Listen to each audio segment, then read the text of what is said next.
Bienvenue sur l'Argus.fr, notre star du jour se nomme Espace. La 6e génération du monospace, que dis-je, du SUV vient d'être présentée. D'ailleurs, vous pouvez retrouver tous les secrets du modèle en vidéo sur notre chaîne YouTube et l'article plus complet sur notre site internet l'Argus.fr. Aujourd'hui, il est question d'histoire, retour sur cette saga lancée il y a 40 ans, le 7 novembre 1983. L'Espace fait partie des modèles iconiques de la gamme Renault et plutôt que de voir son nom sombrer aux oubliettes, Renault a décidé de le récupérer pour qualifier le dernier né de ses SUV. La mode n'est définitivement plus au monospace. La 6e génération d'Espace prend les traits d'un Austral rallongé de 21 cm.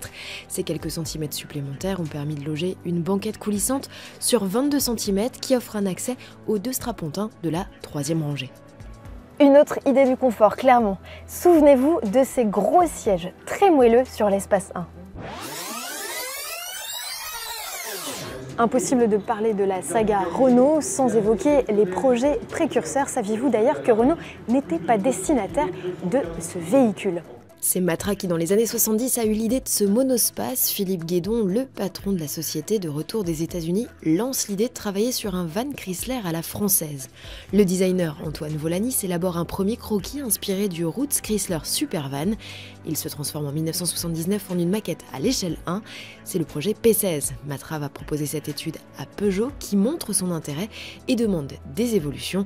Le prototype P17 plus compact voit le jour en juin 80, suivi par le projet P18 quelques mois plus tard. Le 4 mai 1981, toutes les maquettes vont être présentées à la direction de Peugeot. Mais voilà, le constructeur au Lyon est en difficulté financière suite au rachat de Chrysler et se retire du projet. La suite, vous la connaissez.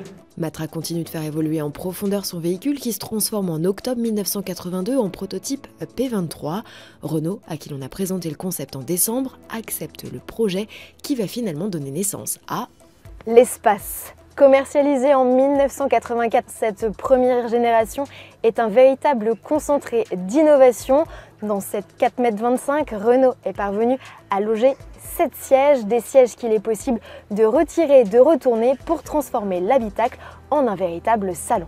On aime aussi cette position de conduite surélevée qui renforce le sentiment de sécurité et ces larges surfaces vitrées qui baignent l'habitacle de lumière. De série, ce mini TGV dispose de la direction assistée et des vitres avant électriques. Une version 4 roues motrices baptisée Quadra est disponible en option.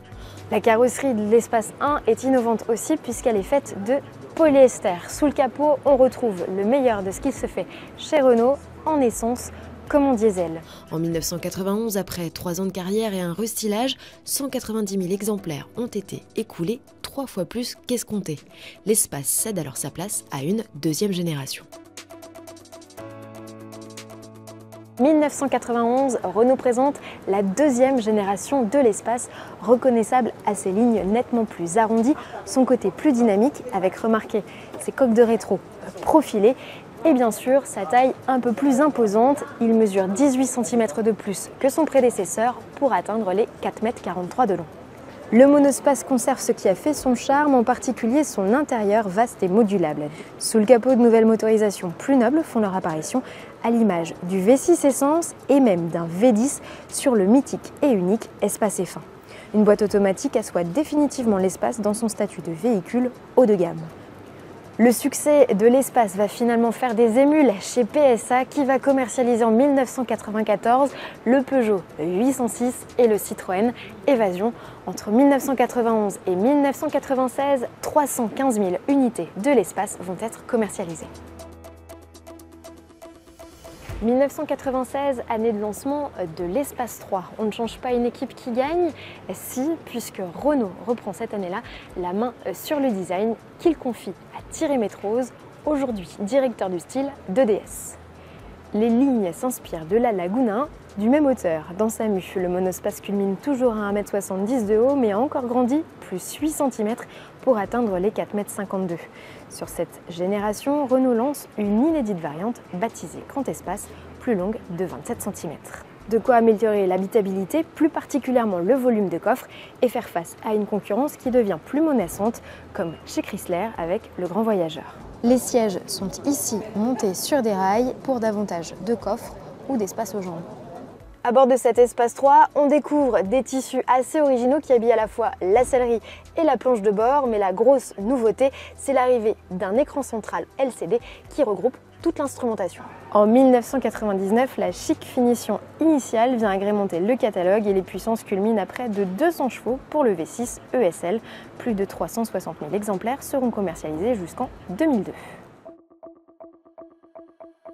Il y a 20 ans, Renault lance l'Espace 4, un modèle qui n'est plus produit par Matra, mais directement par Renault au sein de l'usine de Sandouville en Normandie. Au passage, le dernier de la lignée des monospaces délaisse sa carrosserie faite de matériaux composites pour de l'acier. Comme son prédécesseur, l'Espace 4 est décliné en deux carrosseries, normale 4,60 m de long et longue avec 20 cm supplémentaires. Pour dynamiser la carrière de son modèle, malmené par la concurrence, le pionnier des monospaces va connaître sur cette 4e génération 3 restylages en 12 ans. Des évolutions qui vont lui permettre de gagner des motorisations plus puissantes, jusqu'à 245 chevaux, ou des équipements plus sophistiqués comme la caméra de recul et le GPS. Mais voilà, le segment des monospaces est en perte de vitesse. Pour la première fois de sa carrière, l'Espace n'est plus proposé qu'en diesel. Plus de 360 000 unités vont tout de même être vendues jusqu'à l'arrivée d'une 5e génération fin 2014. Cette année-là, on ne parle plus de monospace, mais de crossover. Renault l'a chaussé de roues immenses et a surtout abaissé la cabine. Une hauteur qui chute de quelques centimètres, c'est autant de services rendus en moins pour charger des objets encombrants. Le coffre était d'ailleurs bien moins logeable que celui de l'Espace 4. Qu'importe, les clients n'ont Dieu que pour les baroudeurs. Dans l'Espace 5, il y a désormais des écrans à foison et davantage de connectivité. Cette 5e génération profite du système Multisense ainsi que du châssis à 4 roues directrices baptisé Fort Control. C'est une première. La modularité tant appréciée sur les précédentes générations perd de son ingéniosité. En revanche, le nouveau venu conserve toujours son standing. Au total, plus de 1,2 million d'exemplaires de l'Espace ont été produits en presque 30 ans.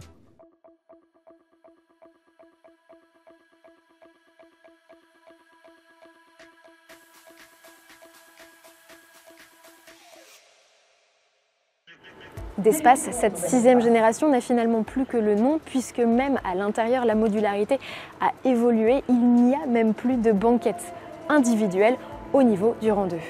Il y a tout de même des domaines dans lesquels Renault le fait progresser, avec un système multimédia de 12 pouces composé d'une interface Google, un large toit panoramique de 1,33 m de long ou encore une motorisation hybride de 200 chevaux.